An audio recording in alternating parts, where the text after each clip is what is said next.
The Kayfabe Crunch is democratized thanks to Vote 2020.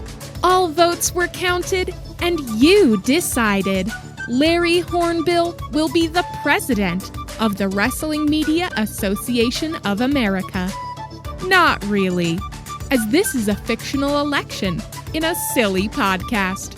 We just thought you could use an easy election decision. So, there you go. The Kayfabe Crunch, life sucks, and then you news. Yeah, well, I didn't say count every goat, did I? Good news! This is your Kayfabe Crunch for Saturday, November 7th, 2020. I'm Bobby Boston Crab. Coming up on today's edition, we have all the latest from SmackDown. Plus, we finally air my exclusive interview with John Cena. That's right. It was such an incredible experience. The guy is so down to earth and engaging. You'll have to wait, but genuinely, I can't wait for you all to hear this. But first, on this day in grappling history. In 1994, Macho Man Randy Savage left the WWF, never to return. Live on Raw that night, Vince McMahon gave an emotional farewell from the announce table, as, from his perspective, a walking sack of cash had just left the building. That's a bit unfair. He likely cared about Savage for other reasons. Vince may be money obsessed, but he still has plenty of heart. Mr. Krabs, he's Mr. Krabs, okay? That's the level of cartoonishly evil he is. He's no Plankton. He's Mr. Krabs. Finally managed to get a Hey Arnold reference in the podcast. Pretty happy about that one. Before we begin today's episode proper, I'd just like to give a quick shout out to WWE Hall of Famer Donald Trump. Na na na na na na na na. Yeah, let's sing it. Hey hey hey, goodbye. Always thought that song was pretty cheesy when done by live crowds, but I'm starting to see the appeal. And now, let's get on with the Urgent-Untouchable news. Top story, one last match. Yeah, right.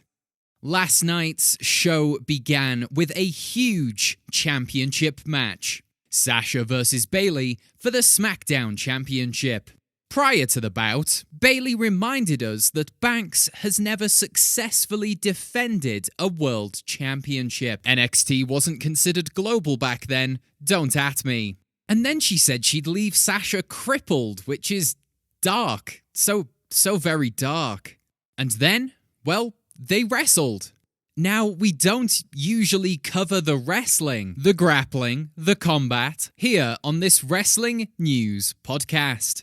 Usually there's too much mad happening to even begin talking about the matches themselves.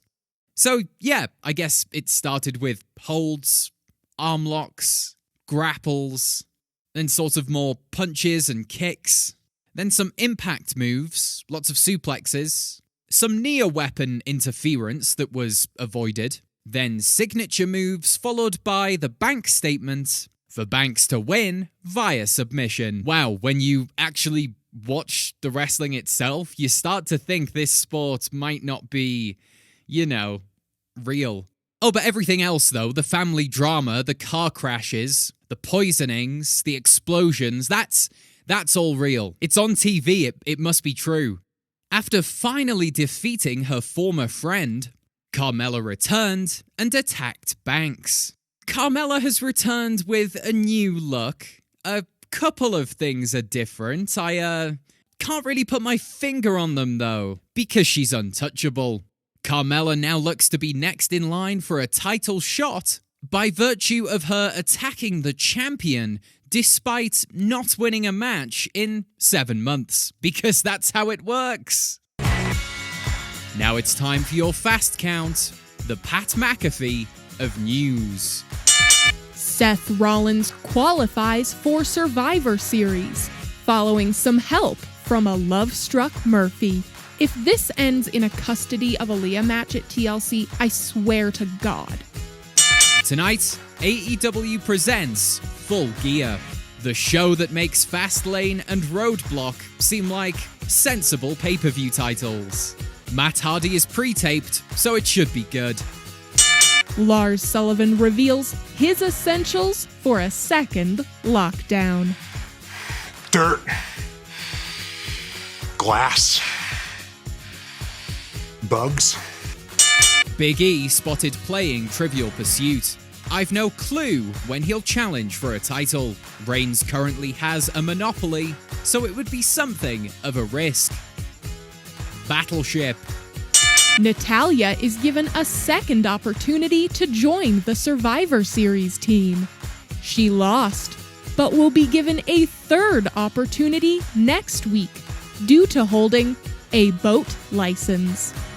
Kevin Owens disrespects Jey Uso, which disrespects Roman Reigns, which disrespects the Anoa'i family, which disrespects the history of our sport, which disrespects all of wrestling, which disrespects Roman, which is all that matters here. I could have stopped at Roman the first time.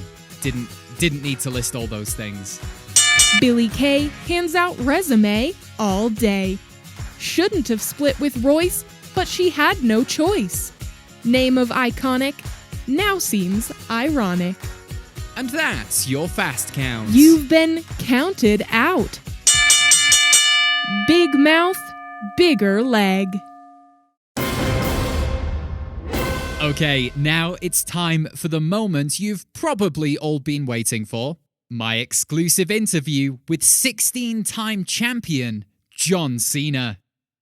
However, before I hit play on this pre-recorded interview, I should mention, as we sat down to record this podcast, Cena and I didn't have a live producer in the room with me, and I may have failed to set up the recording equipment appropriately. So the interview wasn't recorded as an MP3 or a WAV. Instead, for some reason, and I think you'll laugh at this, I managed to record the interview as a JPEG. I took a photo.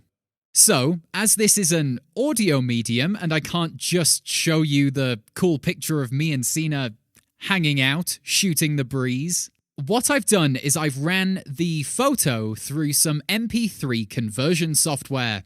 So the following interview that you're about to hear is a JPEG that's been converted into an MP3. So excited for you to hear this. Okay, without further ado.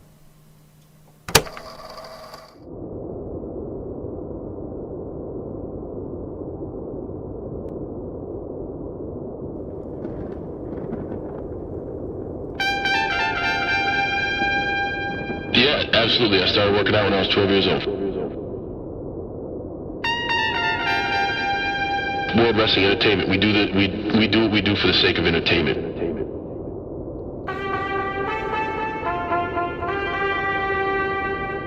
This is the WWE Championship, yeah.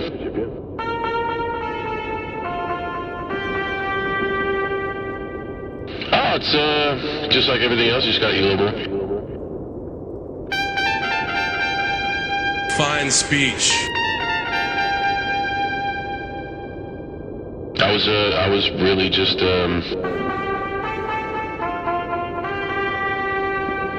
it really is. It's a different life because you're not working a typical 9 to 5, so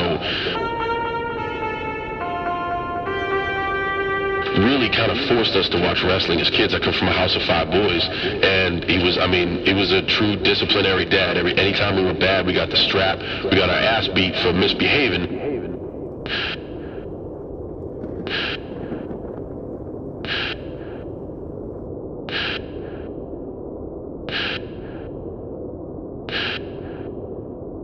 I got 2 brothers that are a cop, one who's a professional loafer.